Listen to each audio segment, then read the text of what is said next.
Shalom Bapak Ibu yang kekasih dalam nama Tuhan. Selamat sore, selamat bertemu kembali di dalam kasih Tuhan kita Yesus Kristus. Kita dapat hadir dan menyaksikan ibadah pemberitaan ini lewat streaming Gereja Rehoboth Singkawang. Dan saya berharap bahwa Bapak Ibu sidang jemaat Tuhan juga mengalami pemeliharaan Allah di dalam kehidupan setiap hari, dalam kehidupan kita. Oleh sebab itu sebelum kita mendengarkan firman Tuhan, mari kita akan berdoa. Bapa kami di sorga, di dalam nama Tuhan kami Yesus Kristus, Tuhan yang telah menyelamatkan hidup kami dengan karya-Mu di kayu salib. Tuhan yang memelihara hidup kami atas semua kebutuhan-kebutuhan kami, bahkan kebutuhan di dalam kekekalan. Oleh sebab itu ya Tuhan, kami berdoa Tuhan, pimpin kami di dalam pemberitaan ini, sehingga pemberitaan firman Tuhan ini, firman kebenaran ini akan dimiliki, dicintai, diperjuangkan oleh kami anak-anak, supaya pribadi-Mu Tuhan menjadi nyata dalam hidup kami. Dalam nama Tuhan kami Yesus Kristus kami sudah berdoa. Amin. Mari kita membaca di dalam Injil Matius pasal yang ke-6. Injil Matius pasal yang ke-6, ayatnya yang ke-25 sampai ayatnya yang ke-34. Injil Matius pasal yang ke-6, ayatnya yang ke-25 sampai ayatnya yang ke-34. Demikian firman Tuhan. Sudah dapat Bapak Ibu? Ya, kita akan mulai.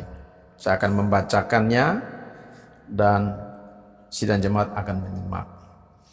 Demikian firman Tuhan, hal kekhawatiran. Karena itu aku berkata kepadamu, janganlah khawatir akan hidupmu, akan apa yang hendak kamu makan atau minum, dan janganlah khawatir pula akan tubuhmu, akan apa yang hendak kamu pakai. Bukankah hidup itu lebih penting daripada makanan, dan tubuh itu lebih penting daripada pakaian? Pandanglah burung-burung di langit yang tidak menabur dan tidak menuai dan tidak mengumpulkan bekal dalam lumbung, namun diberi makan oleh Bapamu yang di surga. Bukankah kamu jauh melebihi burung-burung itu? Siapakah di antara kamu yang karena kekhawatirannya dapat menambahkan sehasta saja pada jalan hidupnya? Dan mengapa kamu khawatir akan pakaian? Perhatikanlah bunga bakung di ladang, yang tumbuh tanpa bekerja dan tanpa memintal. Namun aku berkata kepadamu, Salomo dalam segala kemegahannya pun tidak berpakaian seindah salah satu daripada bunga itu.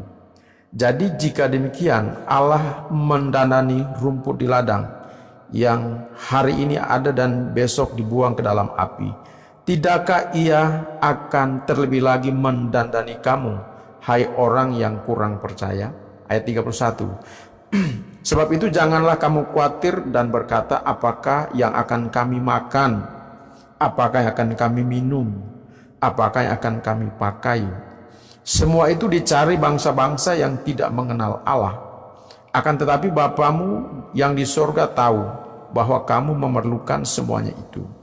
Tetapi carilah dahulu kerajaan Allah dan kebenarannya, maka semuanya itu akan ditambahkan kepadamu. Sebab itu janganlah kamu khawatir akan hari besok, karena hari besok mempunyai kesusahannya sendiri. Kesusahan sehari cukuplah untuk sehari. Demikian pembacaan firman Tuhan, dan berbahagialah mereka yang menerima dan melakukannya. Jemaat Tuhan yang terkasih dalam nama Tuhan, tema pada hari ini adalah kebutuhan akan Allah. Tema hari ini adalah kebutuhan akan Allah. Di dalam pembacaan ini, ya, Tuhan Yesus mengajarkan kita banyak hal mengenai kebutuhan. Dan kita tahu bersama bahwa di hari ini, sampai hari ini, banyak orang, hampir rata-rata setiap orang itu takut atau khawatir dengan kebutuhan jasmani. Ya, pada waktu virus ini datang, pandemi ini datang, ya, orang mengalami banyak kerugian. Ada yang pekerjaannya dihentikan. Ada juga pekerjaan-pekerjaan swasta yang lain, usaha-usaha tidak bisa dapat dilaksanakan karena kondisi ini harus di rumah. Dan hal ini memang sangat membuat kita begitu takut. Kita jujur untuk hal ini. Namun sebagai orang yang percaya kepada Tuhan Yesus Kristus, kita lihat kebenaran ini.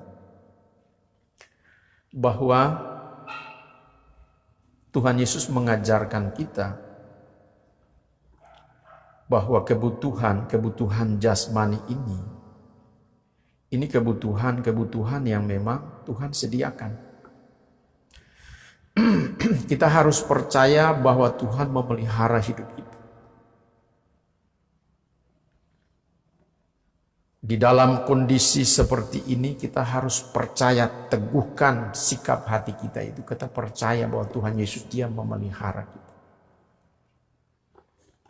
Ada jalan keluar yang Dia sediakan. Karena pencobaan-pencobaan yang kita alami ini adalah pencobaan biasa yang tidak melebihi kekuatan kita. Sebab itu Tuhan memberikan kita jalan keluar. Dan kita sanggup untuk dapat mengatasinya. Jadi kalau kita perhatikan pada ayat ini, bagi kita orang percaya, kekhawatiran untuk tidak dapat makan, tidak dapat minum, tidak dapat pakai, tidak dapat uang, dan kekhawatiran itu adalah satu kebutuhan yang tidak bisa dicapai. Kebutuhan yang tidak bisa terpenuhi. Tapi kita melihat dengan pernyataan Tuhan Yesus, janganlah kamu khawatir apa yang kamu makan, minum, pakai. Itu dicari oleh bangsa-bangsa. Tapi Bapamu tahu apa yang kamu butuhkan. Artinya bahwa kebutuhan kita ini, jasmani ini, ya, Dia akan pelihara, Dia akan memberikan, Dia akan menjamin, karena Dia memang Tuhan yang memelihara. Tuhan Yesus memberikan pernyataan bahwa Dia memberikan, Bapa di surga memberikan hujan, panas kepada orang yang baik dan orang yang jahat. Adil Tuhan itu memelihara. Di dalam pemeliharaannya, betapa kasihnya Tuhan Yesus itu. Ini pernyataan Tuhan Yesus. Apalagi hidup saya dan saudara yang berkaitan dengan kebutuhan yang sifatnya jasmani, yang sifatnya hanya bisa dapat menghidupkan ya tubuh kita ini, makan, minum, pakai. Ini kebutuhan sehari-hari yang seringkali ya keadaan begini orang khawatir. Cuma kita harus percaya, ya selalu ada jalan keluar, selalu ada pertolongan Tuhan, selalu ada jawaban di mana kebutuhan-kebutuhan itu Tuhan akan memenuhinya. Ya seiring dengan apa yang kita usahakan. Dan terbukti sampai sekarang ini kita tetap terpelihara. Ya, terpelihara oleh Tuhan makan, minum, pakai. Tuhan memakai orang untuk menolong kita. Orang memakai pemerintah untuk memperhatikan kita. Ini bagian. Dan Tuhan juga, ya dia langsung memelihara. Memberikan matahari. Memberikan hujan dengan teratur. Karena dia mengatur alam ini di dalam penguasaannya. Alam semesta ini di dalam genggaman tangannya. Dia yang mengatur hal ini. Oleh sebab itu kita belajar. Ya, Tuhan Yesus berkata jelas. Jangan khawatir akan makan, minum, pakai. Lihat burung di udara. Itu juga dipelihara. Dia katakan lihat burung. Artinya dia memberikan contoh. Coba lihat contoh burung itu. Tidak pernah menanam, menuai pun tidak. Tetapi yang terkecil itu pun dipelihara oleh Bapa. Dipelihara. Diberikan fasilitas kebutuhannya. Itu yang paling terkecil. Lihat rumput. Yang tumbuhan yang paling kecil itu juga dipelihara. Yang hari ini tumbuh pagi dengan segar, sore sudah layu dan mati. Itu dipelihara, didandani. Bunga didandani oleh Allah dengan begitu baik, begitu cantik. Dipelihara, difungsikan. Semua fungsi akan bagian tumbuhan itu dengan baik. Sehingga terpenuhi. Ya. Jemaat Tuhan yang terkasih dalam nama Tuhan. Ini contoh real yang Tuhan Yesus tunjukkan. Bahwa pemeliharaan Allah secara jasmani oleh kebutuhan-kebutuhan jasmani. Allah yang bertanggung jawab. Oleh sebab itu mari. Yang pertama kita jangan mengecilkan pemeliharaan Allah. Dengan keadaan kondisi ini. Bapak Ibu yang kekasih dalam nama Tuhan. Ya, banyak orang susah. Banyak orang mengeluh. Tetapi saya dan saudara harus belajar. Karena Allah turut bekerja dalam segala sesuatu untuk mendatangkan kebaikan. Semua yang kita alami ini Allah sedang mendidik kita untuk kita menjadi pribadi yang dewasa. Oleh sebab itu, serahkanlah segala hal yang menjadi kebutuhan secara jasmani itu kepada Allah. Setiap pagi, setiap sore mengucap syukur kepada Tuhan. Karena dia baik, dia memelihara saudara dan saya. Ya, itu kebutuhan yang jasmani. Dia pelihara, kita harus yakin. Tanamkan dalam kehidupan kita sebagai anak-anak Tuhan. Sebagai jemaat Tuhan bahwa pemeliharaan Tuhan Yesus itu cukup. Dia begitu kreatif memelihara hidup kita. Dia begitu bijaksana memelihara kita. Dia tahu apa yang kita butuhkan, apa yang kita ragukan, khawatirkan, dia tahu. Tetapi kita melihat tadi yang dikatakan burung, coba lihat burung. Pada waktu kita menghadapi itu, coba lihat burung. Coba lihat tumbuhan. Coba lihat burung. Tumbuhan itu burung. Coba lihat, itu dipelihara. Apalagi aku sebagai anaknya. Pasti aku dipelihara. Dijaga. Dicukupi. Semua yang terjadi ini, pandemi ini ada maksud Tuhan. Supaya kita belajar menjadi dewasa. Tuhan terima kasih. Dengan berkat yang Tuhan sediakan ini. Terima kasih. Besok lagi demikian ada pemeliharaan Allah. Dari pagi sampai malam. Begitu juga dari waktu ke waktu. Dia memelihara hidup kita. Ya, semua orang diberikan dalam keadilan. Panas dan hujan diberikan, dicurahkan oleh Tuhan dalam pemeliharaan kepada semua orang. Begitu juga dengan anak-anak Tuhan. Jemaat, kita harus percaya pada pemeliharaan. Dan sampai pada hari ini kita bisa berdiri dan sehat, itu karena pertolongan. Serahkanlah kepada Dia kebutuhan jasmani. Yang kedua, ada kebutuhan bukan jasmani, di mana kebutuhan ini adalah kebutuhan yang jarang dipersoalkan, ditakutkan oleh orang percaya. Yang ditakutkan itu adalah takut tidak makan, takut tidak minum, takut tidak pakai, takut tidak bisa beli itu dan ini. Itu kebutuhan secara jasmani. Tetapi Tuhan sudah berkata bahwa di dalam pemeliharaan tidak usah khawatir itu.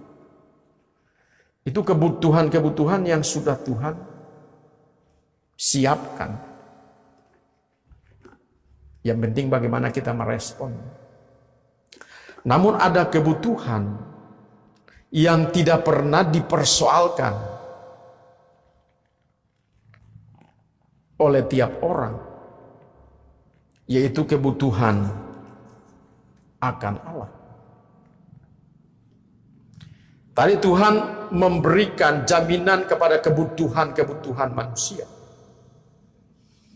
Makan minum itu kebutuhan kita. Tetapi kebutuhan Tuhan akan diri kita dan diri kita akan Tuhan, ini jarang kita mempersoalkan.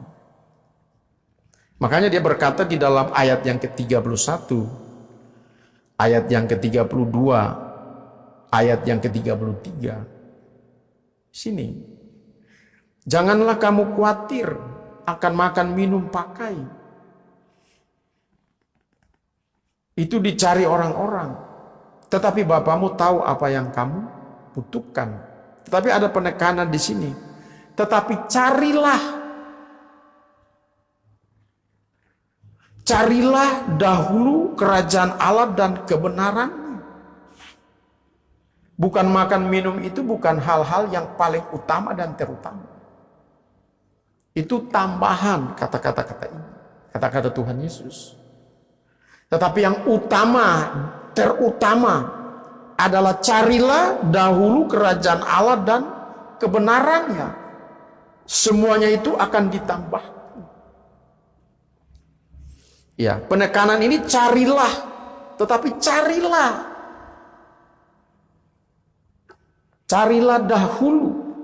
Saudara-saudara, kata cari ini adalah merupakan sebuah sikap, suatu perjuangan, ya, untuk mendapatkan sesuatu. Ini cari, sebuah perjuangan untuk mendapatkan sesuatu, satu keinginan yang kuat untuk memperoleh, menggapai sesuatu, mencoba untuk memiliki dengan begitu kuat.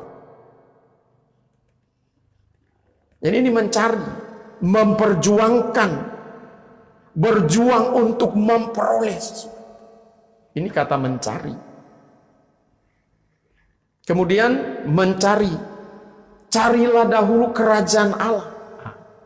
Kerajaan Allah atau Basilea dalam bahasa Yunani. Ya, itu artinya pemerintahan Allah, kehadiran Allah oleh Roh Kudus. Kehadiran Allah, pemerintahan Allah oleh Roh Kudus. Dan nanti ini nyata di dalam langit dan bumi yang baru pada waktu Tuhan Yesus menyatakan akan dirinya sebagai raja. Semua akan melihat secara fisik kerajaan ini. Tetapi Basilea yang ada ini artinya kehadiran Allah. Allah memerintah dalam diri seseorang. Dan kemudian dikatakan dan kebenarannya. Kebenarannya tuh, ya, kebenaran ini berbicara tentang kelakuan. Ya, kebenaran ini berbicara tentang kelakuan. Baik yang ada di dalam diri kita maupun yang ada di luar diri kita, yang tidak kelihatan maupun yang kelihatan. Ya, kelakuan yang tidak kelihatan maupun yang kelihatan. Yang tidak kelihatan itu berbicara tentang apa yang diputuskan dalam batin. Yang ada di dalam batin ini, di dalam hati kita, nurani kita. Dan yang nampak itu apa yang terjadi yang kita lakukan. Nah, seringkali di dalam kehidupan kita ini banyak kepura-puraan. Ya, kita kadang-kadang diskomunikasi dengan orang, ya, kemudian kita coba berpapasan, bertemu, ya kita coba senyum. Padahal di dalam diri kita itu tidak seperti itu. Kita masih menyimpan dendam. Kita masih tidak suka. Ya, jadi di dalam kenyataan kita baik. Tetapi kelakuan yang dalam ini, aletheia ini, kebenaran ini, kelakuan ini yang ada ini, dalam batin kita ini, kita tidak tahu. Yang tahu itu hanya kita dan Tuhan. Orang lain tidak tahu. Ini kebenaran. Jadi kelakuan yang kelihatan maupun yang tidak kelihatan. Jadi kita kebutuhan akan Allah, kebutuhan untuk menghadirkan akan kerajaan Allah. Ini artinya bahwa orang percaya harus berjuang untuk dapat memperagakan akan pribadi Kristus itu yang sudah hidup 2000 tahun yang lalu. Dan kita hidup menghadirkannya. Ini sama dengan menghadirkan kerajaan. Sama dengan kita mengerjakan keselamatan. Sama saja dengan sedang mengerjakan atau mengembangkan akan manusia ilahi. Sama. Dan ini kebutuhan yang paling terutama. Dan saya percaya bahwa kalau sidang jemaat akan bertumbuh menjadi pribadi yang dewasa, punya karakter hidup seperti Yesus, pasti dia bertanggung jawab. Pasti dia akan cari makan. Pasti dia akan bekerja dengan baik. Karena dia berusaha memperjuangkan, punya kerinduan yang besar untuk dapat menghadirkan akan pribadi Kristus itu, mewujudkannya dalam kehidupan. Dan itu bukan sesuatu yang gampang. Seringkali saya menyampaikan hal ini kepada jemaat, karena ini penting. Ini sangat-sangat penting. Dan ini sangat kebutuhan yang memang utama dan terutama. Kita bergereja untuk apa?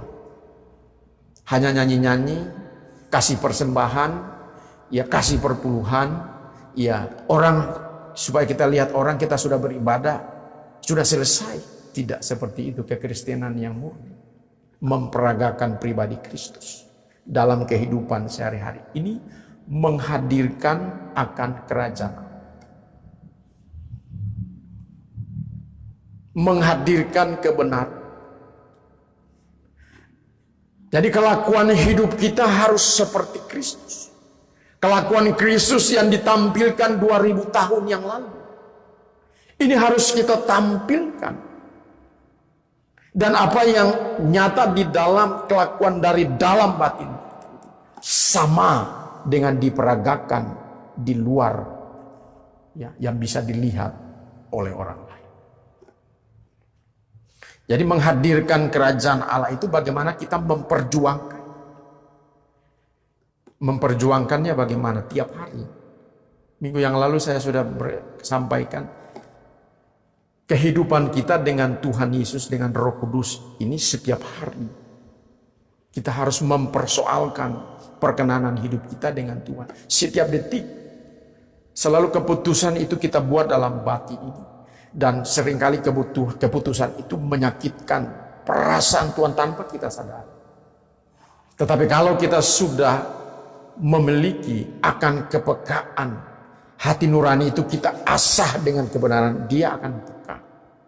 Dan selalu punya hubungan. Orang yang punya keputusan untuk memperjuangkan kerajaan Allah, untuk menghadirkan kebenaran akan pribadi Kristus dia akan menjadi pribadi yang akan peka dengan kebutuhan-kebutuhan yang ada. Dan setiap pribadi yang memperjuangkan akan pribadi Kristus, ya, akan begitu nyata di dalam tanggung jawabnya sehari-hari. Sebagai seorang bapa, dia akan berusaha untuk menghidupkan keluarganya. Seorang ibu bagaimana dia dapat hidup dan mengolah akan penghasilan yang dilakukan oleh suami. Dan kadang-kadang suami istri juga. Dan mengucap syukur. Dan setiap hari kita harus mempersoalkan juga perkenanan hidup kita di hadapan Tuhan. Bapak, apakah aku sudah menyenangkan? Kita merenungkan kebaikan Tuhan pada waktu kita beristirahat atau pada waktu kita duduk, pada waktu kita berbaring, kita coba merenungkan kebaikan Tuhan. Tuhan, Engkau baik. Tetapi saya mungkin belum sampai mencapai apa yang Kau inginkan. Masih jauh, tapi tolong saya. Sehingga waktu-waktu ini dipergunakan dengan baik oleh saya. Bukan saudara, saya juga belajar untuk hal ini. Tidak mudah, tidak gampang. Supaya di dalam perjalanan hidup kita ini, waktu-waktu yang diberikan oleh Tuhan itu kita bijaksana. Kita bisa dapat punya pengalaman kehidupan dengan Tuhan. Pengalaman kehidupan itu tidak didapat dengan begitu singkat. Oh, nanti kita tua baru kita punya pengalaman. Iya, tetapi kalau kita tidak belajar mempersoalkan, membangun hubungan dengan Tuhan, bagaimana kita bisa mengenalnya, membangun dengan Tuhan setiap detik? Bagaimana kita bisa tidak mengenalnya? Kita mengenalnya. Tetapi kalau kita hanya melaksanakan tugas sebagai agama Kristen, hanya cukup seremonial di dalam gereja, sesudah itu kita menganggap sudah beribadah, kita tidak pernah mengalami akan kehadiran kerajaan Allah dalam hidup kita. Oleh sebab itu mari kita belajar menghadirkan kerajaan Allah. Saya tekankan, menghadirkan pribadi Kristus dalam hidup kita. Dan itu setiap waktu kita harus mempersoalkan. Setiap waktu kita harus mengoreksi diri kita. Dalam kehidupan keluarga, sikap kita terhadap istri, sikap kita terhadap suami, sikap kita terhadap anak-anak, sikap kita terhadap tetangga, sikap kita juga terhadap orang-orang yang membenci kita, berbeda agama dengan kita. Karena kebenaran itu juga yang kelakuan yang tidak terlihat itu juga dinilai oleh Allah. Oleh itu mari kita belajar untuk bagaimana kita berjuang. Kalau saudara bisa dapat punya sebuah keputusan untuk saudara bekerja keras untuk dapat mencapai kebutuhan jasmani, begitu juga dengan kebutuhan akan Allah, kerajaannya. Kita harus berusaha. Berusaha artinya punya sebuah ketetapan untuk tidak mengikuti pada keinginan kita, tetapi harus sinkron dengan keinginan Allah. Dan hidup kita ini harus mengisi akan hidup kita dengan firman Tuhan tanpa henti. Membaca. Sesudah itu kita merenungkannya. Merenungkan bukan saja hari itu. Kita pergi kemana, pikiran kita itu selalu ada kebenaran firman Tuhan itu. Selalu ada dalam pikiran kita. Selalu ada di dalam nurani kita. Sehingga kita menjadi kaya, menjadi pribadi yang betul-betul mengalami Kristus dalam kehidupan. Mari, sebagai orang percaya, sebagai jemaat gereja Rehoboth Singkawang, maju terus, berjuang terus, untuk dapat mewujudkan akan pribadi Kristus di dalam kehidupan. Ya, Tuhan tetap memelihara, menjaga kita, memelihara kita. Kalau Dia dapat memelihara, menjaga kita secara jasmani, kalau saudara-saudara mempersoalkan bagaimana saya dan saudara bisa dapat hidup memperagakan kehidupannya, memiliki kehidupannya yang agung, kelakuannya yang agung. Pasti dia juga akan bekerja sama dengan saya dan saudara. Rohnya memberikan gairah bagi saya dan saudara untuk dapat mewujudkan hal itu di dalam kehidupan kita. Demikian firman Tuhan. Tuhan memberkati kita pada hari ini. Mari kita berdoa. Bapa kami di surga, kami mengucap syukur. Tuhan pelihara hidup kami dan menjaga. Kami percaya pada pemeliharaan Tuhan dalam hidup kami. Terima kasih, begitu juga Tuhan memberikan kami gairah, sukacita, semangat untuk kami dapat menghadirkan kerajaan-Mu. Dan kebenaran itu yaitu pribadi-Mu sendiri ya Tuhan dalam kehidupan kami. Sehingga itu menjadi saksi bahwa Engkau ada dalam kehidupan kami. Seumur hidup kami harus memperjuangkan ini. Sehingga kami punya pengalaman-pengalaman iman, pengalaman-pengalaman bersama dengan Tuhan. Sehingga pada waktu hidup kami selesai, kami tidak akan mempersalahkan siapapun. Kami mengucap syukur. Karena pertandingan kami sudah selesai. Dan kemenangan kami memperolehnya. Dalam nama Tuhan kami Yesus Kristus, kami sudah berdoa. Haleluya, amin.